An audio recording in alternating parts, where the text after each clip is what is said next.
ஒன்றியவான் புஸ்தகம் 5ஆம் அதிகாரம் 20வது வசனம்.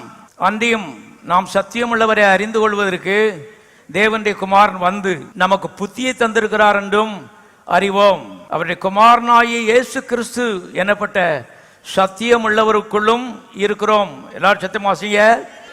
இவரே மெய்யான தேவனும் நித்திய ஜீவனுமாய் இருக்கிறார். எல்லாரும் கரத்தை உயர்த்தி சொல்லுவோம், இயேசுவே மெய்யான தேவனும் நித்திய ஜீவனுமாய் இருக்கிறார்.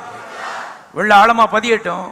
பாருங்க, அவரே, அவரும் இல்ல, அவரே நித்திய ஜீவனாய் இருக்கிறார். அவரை உள்ளத்தில் ஏற்றுக்கொள்ளலைன்னா எத்தனை தான தர்மம் பண்ணலாம், பரலோகத்துக்கு போக முடியாது.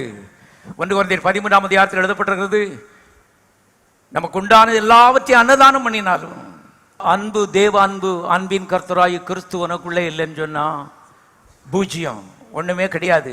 கவனிங்க. ஆகவே முதலாவது இடம் ஒரு நபருக்கு கொடுக்கப்பட வேண்டும் என்பதை திட்டமாய் கிறிஸ்தவ ஜீவிதத்தில் புரிந்து கொள்ளுங்கள்.